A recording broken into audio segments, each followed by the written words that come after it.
Tú, pon la radio. ¿Para qué? Para escuchar Psicoqué. ¿Qué?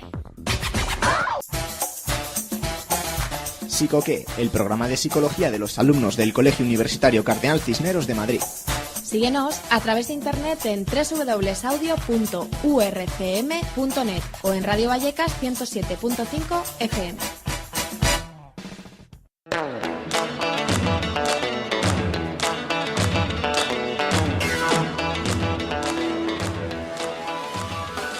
Muy buenas a todos, ya estamos con otro programa más cargadito de novedades. En nuestra sección de noticias que ya estrenamos el otro día, vamos a tener hoy a un invitado de lujo que es Manu, ya le conoceréis un poquito más tarde. ¿Y qué más vamos a tener, Miguel Ángel?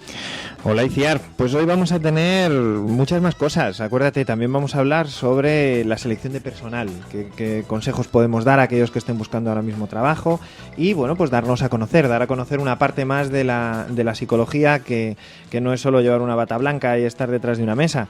También tenemos psicólogos trabajando en las empresas privadas haciendo selección de personal. Pero esta vez desde el lado del enemigo, ¿eh? Que nadie se preocupe, que nosotros vamos con aquel que está siendo seleccionado. Tenemos todas las claves para engañar a un seleccionador de personal. Cómo conseguir un trabajo aquí, en Psicoqué, no os lo perdáis.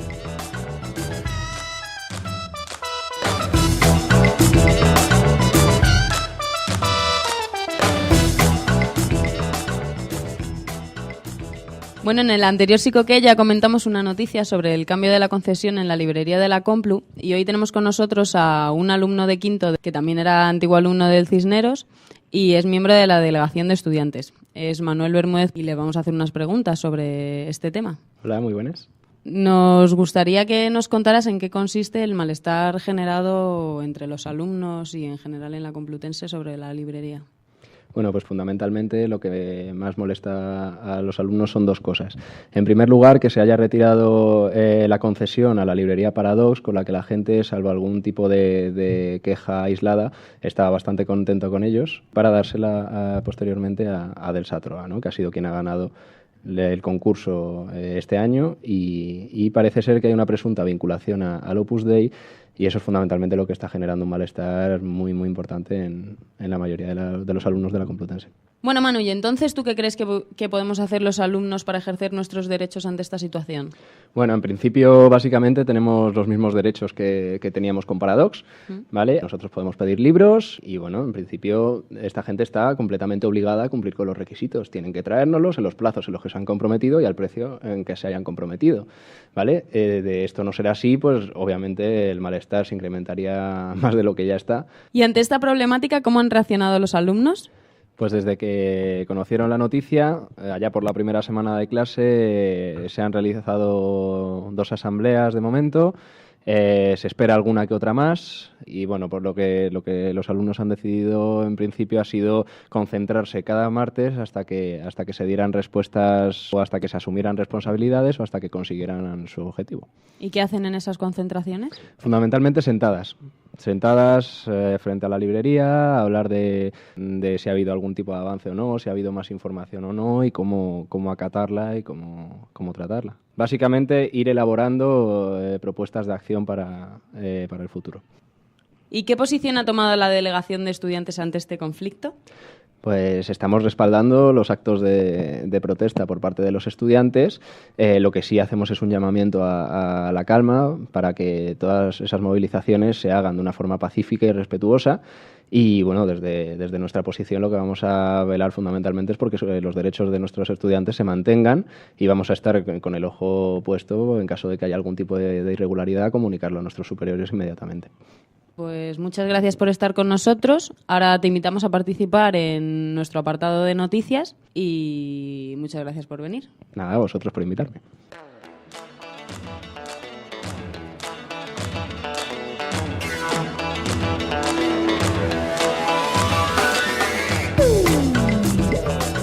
Seguimos en nuestra sección noticias, muy bien acompañadas Gemma y yo por Manu, que ha querido quedarse con nosotras para comentar cosillas de la actualidad. Y veo a Gemma, además, muy interesada en contarnos algo. ¿Qué te pasa? Pues nada, que he encontrado una noticia sobre la cooperación entre las personas, que no depende solamente de la recompensa, y entonces me ha parecido bastante curioso porque todo el mundo se queja de que en este momento estamos en una sociedad en la que predomina el egoísmo entre los individuos. Y nada, me apetecía contaros un poco de qué iba. Todo tuyo. Una investigación hecha por científicos en la Universidad Carlos III de Madrid y según Ángel Sánchez, que es profesor del Departamento de Matemáticas de dicha universidad, las personas cooperan y no simplemente por lo que puedan obtener de esa cooperación, sino porque son personas altruistas. Pero explícanos un poquito todo esto, cómo se ha descubierto. Pues se han utilizado varios juegos para realizar la investigación y dos de los principales, de los más importantes, serían la caza del ciervo y la ventisca. Uy, eso tienes que contárnoslo, ¿eh? Pues mira, el de la caza del ciervo trata de que tú tienes dos personas, ¿no? Tienen dos opciones, o cazar liebres o cazar un ciervo. Pero para cazar un ciervo tienen que actuar juntos. Entonces, de ahí pueden pasar tres cosas. Una es que uno de ellos no quiera cooperar, con lo cual iría por liebres, y el otro, si va por el ciervo, pues no va a conseguir nada porque solo no lo puede pillar. La otra es que ambos decidan no cooperar y que vayan los dos a por liebres, que los dos se irían con comida a casa, pero llevarían poca. Y la otra opción es la más beneficiosa para ambos, que sería la de cooperar para los dos cazar al ciervo y los dos saldrían ganando. O sea, hay una ventisca, ¿no? Y entonces dos personas están en un refugio o algo así y están tapadas y no pueden salir, porque la nieve pues tapa todo, ¿no? Si ambas personas deciden cooperar para quitar la nieve, se liberarían antes. Luego, si una lo hace en solitario, la otra tendría todo el beneficio sin esforzarse para nada. Y la otra opción es que si los dos quitan la nieve, pues los dos saldrían antes. Y como última opción sería que si ninguno piensa en cooperar, pues los dos se quedan encerrados el mayor tiempo posible porque ninguno va a quitar la nieve. Bueno, Gemma, y entonces, todo lo que me estás contando, ¿cómo se ha descubierto? Para realizar esta investigación lo que han hecho es coger a una muestra de sujetos y les han contado la historia de la caza, de cazar el ciervo cooperando o la liebre, y por otro lado la de la ventisca para salir y eso, ¿no? Y entonces se ha encontrado que la gente por sí misma, sin saber las contestaciones del resto de los sujetos, tendían a colaborar entre ellos. Pues a mí esta noticia la verdad es que me parece muy interesante, pero no sé si Manu va a querer comentarnos algo. Pues sí, os comento. A mí también me parece una noticia muy, muy interesante, más ahora que estamos en una sociedad en la que, como decíais antes, la gente va muy a su bola y demás, y todo el mundo va a autoenriquecerse todo lo que se pueda, o al menos eso es lo que socialmente se estima, ¿no? Yo no creo que la cosa sea tan así, y de hecho este estudio lo demuestra. La gente tiende a cooperar, especialmente en casos de necesidad, y bueno, esta es una prueba más de ello. A mí me parece muy interesante que el egoísmo no se vea tan generalizado ni en tantos sitios, sino que hay como un rayito de esperanza de que dentro de los seres humanos, pues como su nombre dice, sigue habiendo humanidad, ¿no, Gemma? Claro que sí, yo estoy totalmente de acuerdo con vosotros. Aún así, esta noticia me parece importante, pero no tan sorprendente, porque en verdad sí hay cada vez más egoísmo, hay cada vez quizá más mirar por uno mismo, pero igualmente puede ser que en los medios de comunicación y en las noticias se dé mucho más importancia a esas acciones que no a las acciones que hacen que las personas cooperen entre ellas. Entonces quizás que se les dé más eco, no es que haya menos, con lo cual esta noticia me gusta porque resalta que eso sigue estando ahí, que eso existe y que no hemos perdido lo bueno que tenemos. Sigue habiendo gente altruista por el mundo.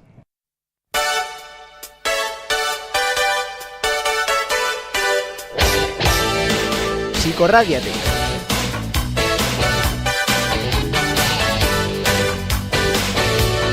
Escríbenos a psicoque@cu-cisneros.es. Radiamos la psicología.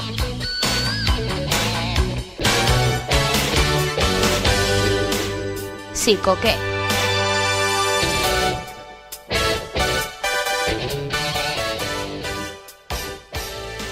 Estos días hemos visto a una niña insultada y golpeada brutalmente por haber cometido el delito de nacer en otro país. Se nos han revuelto las tripas de rabia e impotencia viendo a un hombre joven y fuerte humillarla y golpearla ante la mirada huidiza y pasiva del resto del vagón. La imagen ha quedado ya grabada en tu retina. Arriba, a la izquierda, la pequeña que permanece sentada y cabizbaja se aprieta en el rincón del asiento mientras se protege de los golpes con sus manos y sus brazos. A la derecha primera y sobre la niña después, el agresor, que comienza insultándola desde su sitio, después lo hace más alto, después desde más cerca, para pasar a golpearla a puñetazos y terminar su escalada con una patada en plena cara de la víctima. Pero a todos se nos han ido los ojos hacia abajo a la derecha, donde vemos la mitad del cuerpo de un chico que mira de reojo y agacha la cabeza, que se muestra incómodo y no hace nada más que no hacer nada. Hay 3 personajes en esta historia, y nos duele verla como nos duelen los lugares en los que no hay donde apoyarse y estar cómodo. No queremos ponernos en el lugar de la niña, porque no queremos ser agredidos. No queremos ser el villano, no nos cabe su ignorancia, su vileza, no nos entra en la cabeza tanto rencor, tanta maldad. Y tampoco queremos imaginarnos cobardes, 3 asientos por delante, haciendo ver que no vemos, queriendo no estar donde estamos, mientras no hacemos nada para salvar a esa niña de las garras de ese monstruo. No nos atrevemos a reconocernos en ese fotograma. Queremos estar fuera. Yo quiero estar fuera. Y tú quieres estar fuera. Pero yo soy los 3 protagonistas y tú también lo eres. Yo soy la niña y tú también lo eres. Piensa en la última vez que alguien saludó a quienes iban contigo en un grupo y a ti no. O quizá en esa fiesta a la que no te invitaron. Recuerda aquel viaje a esa ciudad de otro país con otra lengua en la que nadie quiso esforzarse para entenderte cuando preguntabas cómo sacar un billete de metro. Puede que sientas que le dieron un ascenso en tu trabajo a alguien que lo merecía menos que tú, pero era del otro sexo, o con mejor apariencia, o simplemente el sobrino del jefe. Piensa en la última vez que te han ofendido, ignorado, marginado. Piensa en tu queja contenida, en tus absurdos esfuerzos por disimular tu dolor en busca de un poco de dignidad. Y ahora dime, ¿dónde estás en esa foto? ¿Acaso no eres la niña que se marcha llorando del vagón cuando todo ha terminado? Pero también estamos abajo a la derecha. Cada vez que hemos reído las torpes ofensas de quien pretende ser gracioso a costa de una camarera en un restaurante asiático. Cada vez que hemos suspirado sin articular palabra cuando alguien nos hablaba de a lo que vienen los inmigrantes, como si los conociera a todos y cada uno de ellos. Cuando hemos visto cómo en la cola de cualquier discoteca el portero apartaba con desprecio a quien iba delante de nosotros por llevar zapatillas, el pelo largo o por ser negro. Y hemos cruzado en silencio la puerta que al otro le han prohibido. Cada vez que se nos ha ocurrido una buena razón para no estropear una velada con amigos o una afable charla, provocando una discusión, nos hemos sentado 3 filas más adelante a la derecha de una niña, a la que han golpeado mientras hacíamos algo demasiado parecido a no hacer nada como para poder servir de algo. Tú y yo sabemos que hay algo que aún nos duele más todavía. Tú y yo sabemos que hemos estado en la piel de aquel que se sintió superior a otra persona y se creyó con derecho a golpearla. Tú y yo podemos recordarnos llevándonos la mano al bolso o a la cartera para comprobar que está en su sitio cuando un marroquí se nos ha acercado demasiado en una calle concurrida. Tú y yo hemos echado el cierre de las puertas del coche cuando un mendigo nos ha pedido en un semáforo. Tú y yo tenemos la boca manchada con palabras como negro, moro, panchito o maricón. Algo en ti y algo en mí nos hace sentirnos aún distintos de un gitano o un indigente. Tú y yo hemos estado más cerca del que daba la patada que de quien la recibía.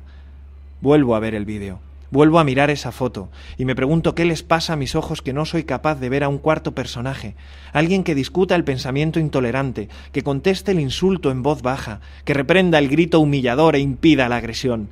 ¿Qué nos ha pasado? ¿Qué nos ha pasado que no hemos protegido a esa pequeña? Vuelve a ver el vídeo, vuelve a mirar esa foto y esta vez pregúntate qué papel vas a elegir cuando la escena se repita y tú formes parte de ella.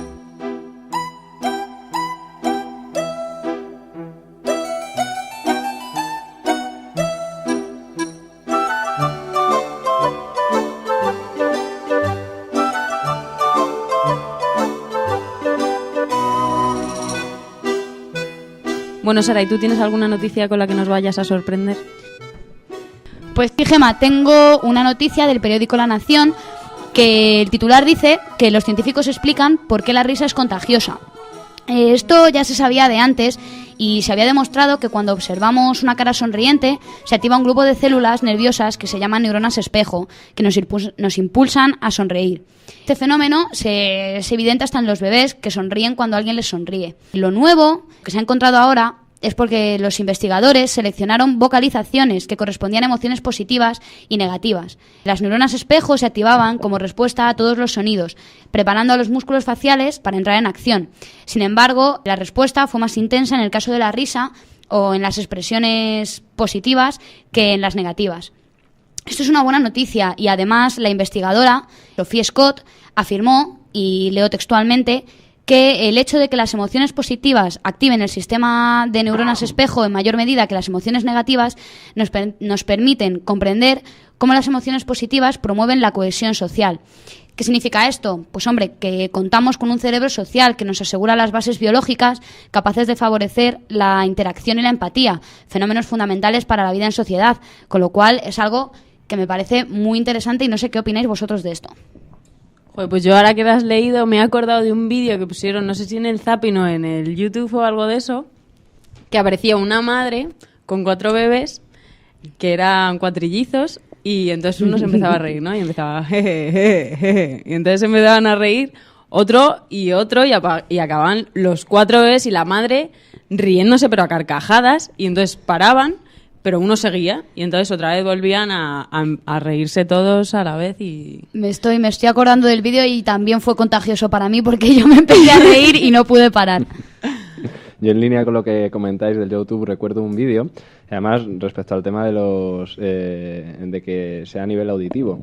Vi un vídeo que una vez por lo típico, ¿no? Está tu madre durmiendo y tal y pues te pones el volumen al mínimo y tal y bueno, que resulta que me puse el vídeo y no lo oí, ¿vale? Y salía una cara de un niño pues cojonado de risa, que no paraba y sí, la verdad es que te enternece mucho, ¿no? Lo ves y dices, pues mira qué monada, ¿no? Pero no te llegas a reír tanto como cuando lo oyes, por ejemplo, yendo en el coche, que a lo mejor cambias de emisora o lo que sea y oyes a alguien riéndose y si es una carcajada pues lo suficientemente larga o lo suficientemente fusiva, te das cuenta de que estás en un semáforo parado o también desternillado, perdido, miras al del coche de al lado que ya se está riendo de ti también y es muy llamativo, ¿no? Que a nivel auditivo incluso se vea más contagiosa que a nivel visual. Sí, la verdad es que tenemos la idea de que somos muy visuales, pero también lo auditivo en el ser humano es muy importante. Aún así, también os quiero decir una cosa que en la noticia también advierte que no hay que tampoco caer en el reduccionismo. Y recuerda que hay estudios ingleses que han demostrado el contagio de las emociones positivas, pero también hay otros que han demostrado las negativas y estas también pueden contagiarse. Lo que pasa es que quizá es más llamativo que se puedan contagiar las positivas, ¿no? Porque las negativas no queremos que se contagien demasiado, ¿no pensáis? Hombre, es preferible que se contagien las positivas porque bastante negativas hay ya como para que haya más. Estoy de acuerdo, pero por otra parte creo que el hecho de que las emociones negativas se contagien no es nada malo en absoluto, al contrario, creo que es adaptativo. De hecho, por ejemplo, que cualquiera de nosotros se nos acerque un amigo pues, que está llorando y que nosotros pues sintamos cierta pena también por él, nos hace estar mucho más cerca de él y en cierto modo poder ayudarle. Bueno, pero ahí ya estás hablando de emotividad. Pero al fin y al cabo es contagio de emociones negativas. Bueno, ya, pero yo qué sé, emoción negativa me estaba planteando como, por ejemplo, la agresividad, el enfado, la ira, ¿no? Más que el llanto y la tristeza. Pero Hombre, realmente, sí, son formas de... Yo creo que el hecho de que las emociones en general se contagien tiene que tener algo adaptativo, tanto las negativas como las positivas, porque si no realmente no lo haríamos. Depende del contexto, depende de la situación, depende con quién estés hablando, con quién tengas delante, que la línea de ese contagio sea mejor o peor en unos momentos o en otros, pero sí que creo que Manu tiene razón y tú también, Gemma, estamos todos en lo cierto en realidad. Bueno, otra cosa que también quería comentar es que parece ser que hay una hipótesis que dice que quizá un mal funcionamiento de estas neuronas espejo pueda ser lo que esté en la base del trastorno autista. No se sabe nada, es todo muy hipotético, pero ahí está, yo no sé. Porque si esto fuera cierto se podrían conseguir muchísimos avances. Completamente de acuerdo, de demostrarse sería un avance enorme. A partir de ahí se podrían abrir líneas de investigación de lo más variopintas de cara a incrementar la producción de neuronas espejo. Ya, además, ahora con la reciente investigación de la multiplicidad de las células madre y demás, creo que podría ser un avance muy, muy llamativo. Podría estar muy bien. Además, si sabemos que las emociones positivas son contagiosas, podemos conseguir darnos cuenta de que por ahí se puede intentar tratar a estas personas, intentar llevarlas hacia un camino, porque también es cierto que la risa es terapéutica. Hay una terapia que se llama risoterapia y que está muy bien. También por ese lado podría ser lo que decía Gemma, hay risoterapia y no llantoterapia o algo así, porque la risa también puede ser terapéutica. Y eso, que se contagie la risa, yo creo que es muy importante y fundamental. Por otra parte, también, en línea con lo que dices del contagio de las emociones positivas, el caso de la euforia también es muy llamativo. Recuerdo una película, Gigoló, en la que sale una joven con el síndrome de Pils de la Tourette, que ya sabéis que consiste en decir improperios, insultos y demás a punta pala en cualquier momento que no proceda y demás. Entonces este hombre decide llevarla a un estadio donde todo el mundo, pues con toda su euforia, pues están todos tal, no sé qué.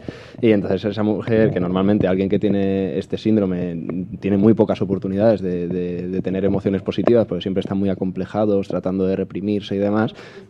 Exacto, pues es un caso magnífico de... En su salsa. Exacto. Bueno, para terminar esta sección, creo que nos ha quedado muy completita. Solo nos queda agradecer a Manu que haya estado aquí con nosotras comentando las noticias. Muchas gracias a vosotras. Estás invitado cuando quieras, puedes venir, que las puertas de Psicoqué están abiertas. Vale, os tomaré la palabra. Para ti y para todos los que quieran venir, ¿eh? Todos los que quieran participar ya saben que pueden comentar las noticias y comentar cualquier otra cosa en psicoque@cu-cisneros.es, que esperamos vuestros emails impacientes, ¿verdad, Gemma? Claro que sí. O también nos podéis oír desde 107.5 FM de Radio Vallecas. Continuamos.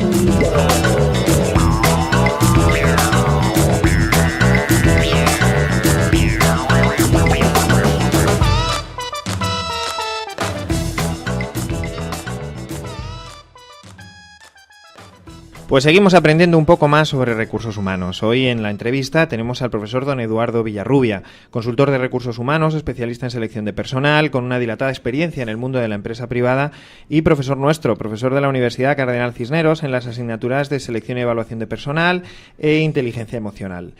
Eduardo, ¿qué recursos recomendarías usar a nuestros oyentes que en este momento están buscando trabajo? ¿Dónde debe alguien ir a buscar un hueco en el que empezar a trabajar?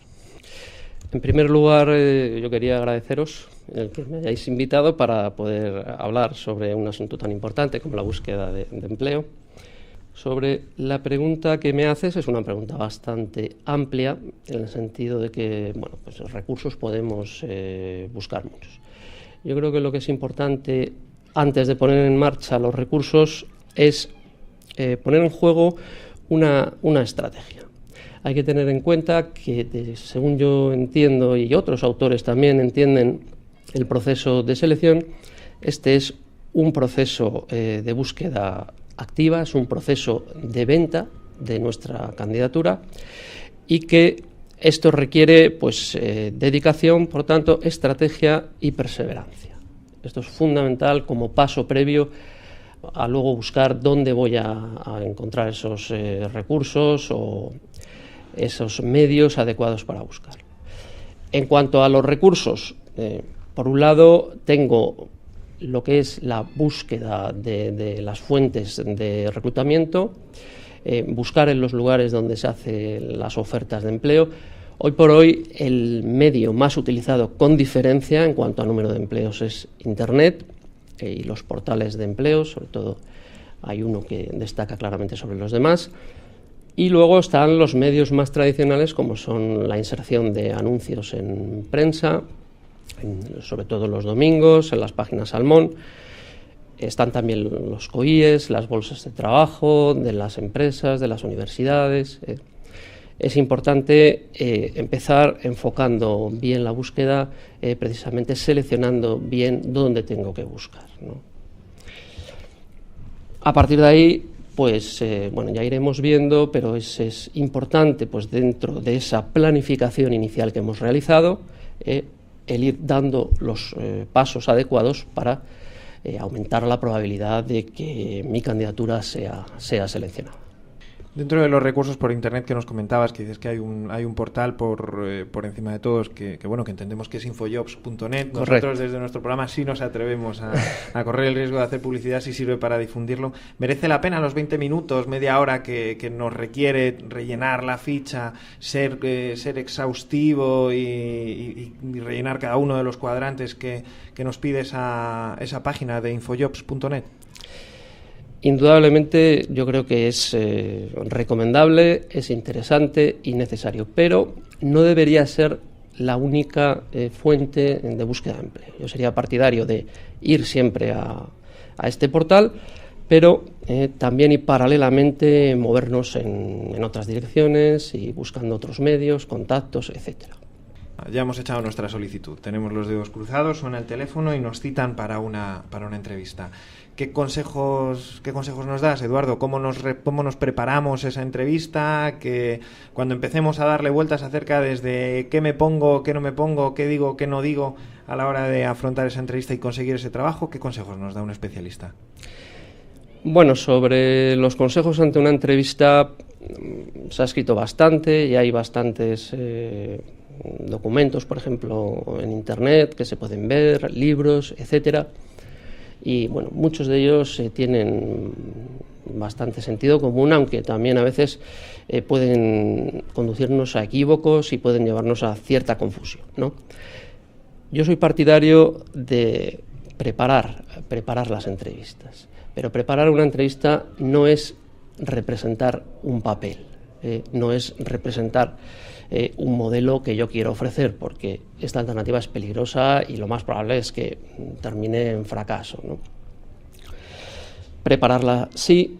Por ejemplo, una de las cosas que suele dar mejor resultado, que yo en los seminarios que imparto sobre estrategias de búsqueda de empleo, pues me han comentado los asistentes, es utilizar un recurso que ya en la mayoría de las casas disponemos, y si no se puede pedir a alguien, que es la cámara de vídeo. La cámara de vídeo puede ser un aliado de bastante interés, de más de lo que pensamos, a la hora de preparar esas entrevistas, ¿no? Porque va a ser un profesor particular que yo tengo, que yo puedo manejar y me da una información muy rica, sobre todo en los aspectos de presentación, en temas de comunicación no verbal, en las divagaciones.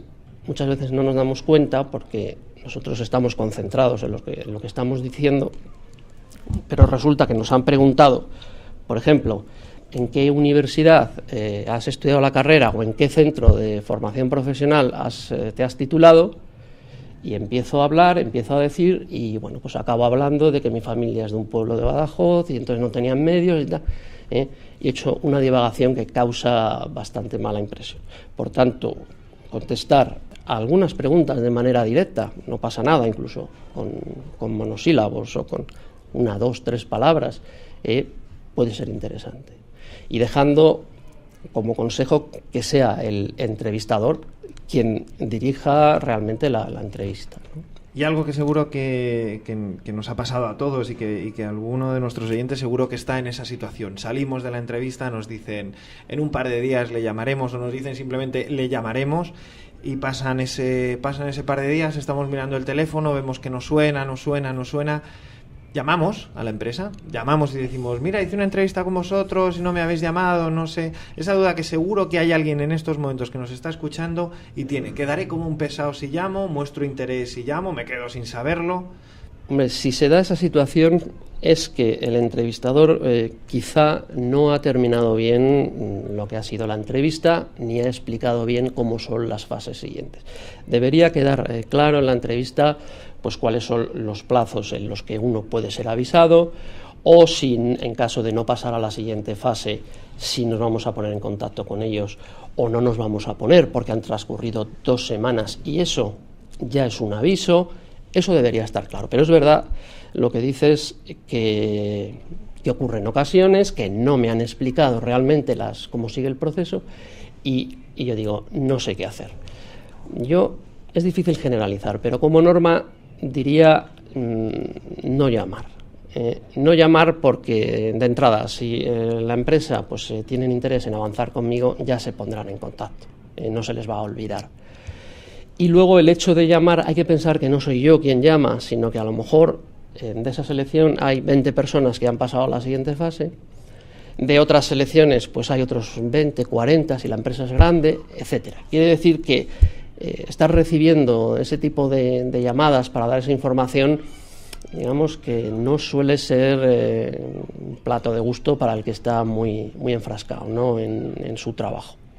¿Y qué es más importante? ¿Qué es lo que busca un seleccionador de personal? Un candidato que llega a una entrevista de trabajo, ¿es lo que ha hecho? ¿Es su currículum, su experiencia, sus estudios?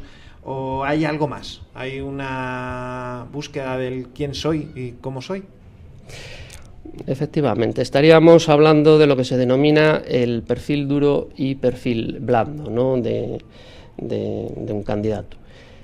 Por un lado estarían los requisitos imprescindibles, es decir, si están pidiendo pues una determinada formación, están buscando gente con una determinada experiencia, eso ya lo voy a saber yo por el currículum. Lo que está escrito de una forma simplificada, pero lo que está escrito en el currículum sería nuestro perfil duro. Pero luego hay otras habilidades que cada vez están teniendo más peso y más relevancia en los procesos de selección, que son las llamadas habilidades emocionales, las llamadas habilidades sociales, habilidades de eficacia personal, que cada vez se están teniendo más en cuenta, porque no es una moda, sino porque se está demostrando con las investigaciones que se están realizando que este tipo de variables suelen ser mejores predictores del éxito, mejores predictores de adaptación profesional, del potencial de la persona, que los propiamente académicos o el expediente académico o la capacidad intelectual. No estoy diciendo que no sea importante el expediente académico o que no sea importante esa dotación intelectual, la inteligencia general, que tiene que ver con la capacidad de aprendizaje, es importante, pero hablamos de una tendencia que hace que cada vez tenga menos peso específico, no quería decir la palabra, pero pondera menos a la hora de tomar decisiones, partiendo de que sí tiene su importancia relativa, ¿no? Son variables, por ejemplo, como la capacidad para gestionar nuestras emociones, para controlarlas, para ser empáticos, ponernos en el lugar del otro. La empatía es fundamental, sobre todo en la fase de elaboración del currículum, y esto se descuida habitualmente o con bastante frecuencia, ¿no? No nos damos cuenta que tenemos que ponernos un poco, hacer un esfuerzo por ponernos en la piel del entrevistador, del evaluador, para acomodar mejor nuestro mensaje y lo que estamos buscando, ¿no? ¿Y cómo en un proceso de selección se llegan a esas, a lo que se llamaría competencias, a esas capacidades del individuo? Alguien que se presenta a una entrevista, en algunos casos tiene una entrevista de 20 minutos, media hora, y sale preguntándose, ¿le ha dado al entrevistador para conocerme? Y sobre todo cuando buscamos este tipo de cosas. Nos hablabas tú de capacidad de control y manejo de las propias emociones. Uh-huh. ¿Qué estrategias tiene un entrevistador para llegar a eso a través de un currículum y una entrevista y pocos datos más que tiene de un evaluado? Sí, existen varias técnicas que, desde luego, en 20 minutos o 25 minutos de entrevista poco se puede evaluar realmente, ¿no?, con un criterio científico. Pero sí hay, por ejemplo, una modalidad de entrevista, que es la entrevista de incidente crítico, la entrevista focalizada, la entrevista por competencias, donde ahí sí que se trabaja bastante, sobre todo la competencia en el sentido de nuestros hechos del pasado sirven para predecir nuestros éxitos del futuro y nuestro potencial futuro, ¿no? Entonces, esas entrevistas, desde luego, no se hacen en tan poco tiempo. Luego hay que tener en cuenta que yo diría que hay dos tipos de profesionales que hacen selección de personal. Por un lado estarían los psicólogos, que mayoritariamente quizás, sobre todo en las empresas medianas y grandes, están trabajando en este campo, que además están preparados para manejar instrumentos de evaluación científica. En el caso de las competencias hay pruebas específicas que evalúan o ayudan a evaluar las competencias, y luego, por supuesto, en el campo de la inteligencia, de las aptitudes, pero solamente el psicólogo o quizá algún otro profesional con una cualificación también y una formación adicional pueden manejar estos instrumentos.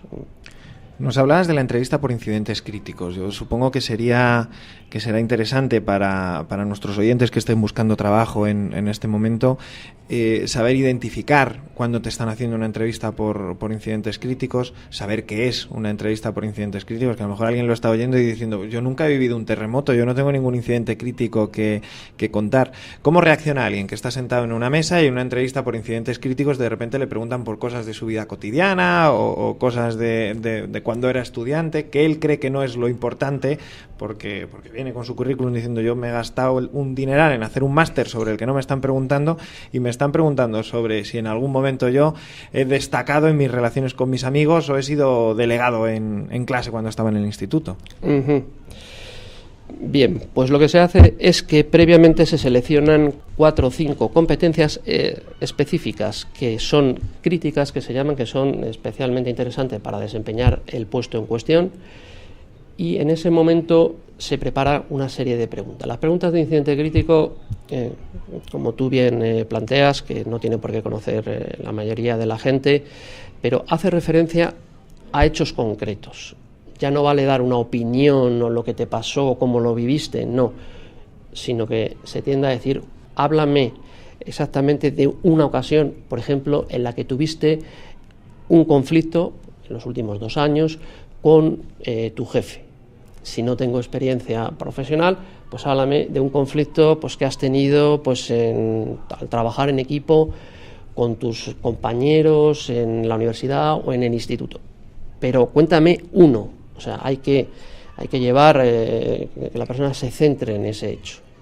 Bueno, pues sería un ejemplo, ¿no? La concreción de los incidentes, de los hechos, pero no solamente con una pregunta se llega a una conclusión, sino que se preparan una serie de 4, 5, 6 preguntas para realmente profundizar y poder llegar un poco a tener pues una conclusión sobre esa faceta, ¿no? Esto de una manera muy, muy simple, es más complicado, pero para entenderlo sería así, hechos del pasado concretos. Por tanto, nos podemos preparar de alguna manera también, pensar en determinadas ocasiones que no son solamente conflictivas, también pueden ser de tipo positivo o de todo tipo. Y dejarse llevar durante la entrevista, ¿no? Que aunque pensemos como entrevistados que lo que nos están preguntando no es de interés, si nos lo están preguntando será porque le interesa a la persona que nos está seleccionando, ¿no? Efectivamente, yo no tengo por qué conocer y comprender el motivo de esa pregunta, ¿no? Él es el profesional, como cuando vamos a un médico y el médico pues también nos pregunta una serie de cosas que, bueno, pues sus razones tendrán, ¿no? Exactamente igual, con el límite de la confidencialidad también personal, ¿no? Y de la ética personal. Ahora que nos hablas de límites y de ética personal, hace a lo mejor un par de años vimos un caso que tuvo mucha repercusión en los medios de comunicación, los supermercados Sánchez Romero, que se llegaron a filtrar unos currículums de un proceso de selección en el que había notas tomadas en tono despectivo, otros muchos casos. Hasta ahora hemos hablado de cómo nosotros, como persona que nos están seleccionando, nos ofrecemos a la empresa y nos abrimos del derecho que tiene la empresa a seleccionar su personal. ¿Qué derechos asisten a alguien que está presentándose a un proceso de selección? ¿Qué partes no deben nunca descuidar alguien que nos está seleccionando, que está trabajando con información nuestra y que está trabajando con nosotros en una situación en un nivel de exposición tal como que estamos pidiendo trabajo? Este caso que comentas y algún otro donde aparecieron expedientes en contenedores con datos personales y demás que tuvieron mucha repercusión, bueno, pues han puesto a veces un poco en tela de juicio las garantías que tenemos de que nuestros datos van a ser utilizados adecuadamente. Desde luego hay una responsabilidad importante por parte de las compañías en asegurar la protección de toda la información relacionada con los procesos de selección. Y además hay una agencia, que es la Agencia de Protección de Datos, un organismo oficial que se encarga de velar por esto y de sancionar cuando esto no se cumple. De todas formas, aquellos casos de los expedientes con las notas y demás, yo creo que bueno, pues se fue un poquito de las manos, ya fue un poco el interés de los medios de comunicación por resaltar cosas. Ahí lo grave fue realmente que esos expedientes fueran a la basura sin ser destruidos, por ejemplo, porque hay información que debe ser destruida, pero para eso hay máquinas y procedimientos para realizarlo. Y lo de las notas, es verdad que los comentarios que salieron allí, algunos de tipo racista o discriminatorios por razones de que es muy feo o es gordo, tal, eso pues no debería nunca escribirse. Pero también es verdad que a veces los que tomamos notas pues ponemos alguna cosa porque solamente en principio es para nosotros, por ejemplo, para que nos recuerde a alguien ese candidato. Ese candidato me recuerda a mi vecino del cuarto, o me recuerda a... Eso no tiene ningún valor más allá que el que le puede dar al seleccionador a la hora luego de elaborar la información. Claro, si la gente hace esto y luego eso sale fuera, pues de hecho la Agencia de Protección de Datos pues intervino, desconozco las sanciones y demás, pero se actúa así. Lo cual en principio no debería de producirse, generalmente no se produce, y si hay algún hecho concreto, pues hay mecanismos desde luego para denunciar y para tomar medidas, como ocurre también, antes hablábamos del caso médico, como ocurre por ejemplo con los historiales médicos nuestros, ¿no? Que no deben de aparecer en los contenedores ni... Muy bien, pues muchísimas gracias, Eduardo. Yo espero que haya servido de algo a nuestros oyentes que estén buscando trabajo. Desde luego a mí sí. Muchas gracias por participar en nuestro programa y en lo personal por darme la oportunidad de poner una línea más en mi currículum, que es yo entrevisté a Eduardo Villarrubia. Muchísimas gracias y hasta pronto. Pues gracias a ti, gracias a vosotros y a los que estén en proceso de búsqueda de empleo. Ánimo, que el que la sigue la consigue.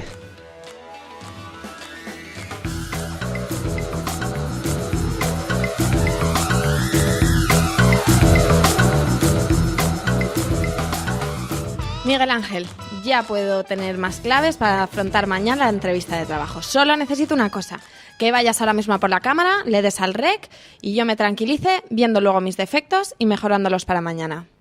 Claro que sí, Ciar, yo te echo un cable. A ver, venga, que te enfoco con la cámara, ya te tengo grabando y vamos a ensayar. Háblame de tus intereses personales, Ciar. Estoy demasiado nerviosa. Luego ensayamos un ratito más. Simplemente daros las gracias a todos por habernos estado escuchando. Nos vemos el próximo día. Hasta luego.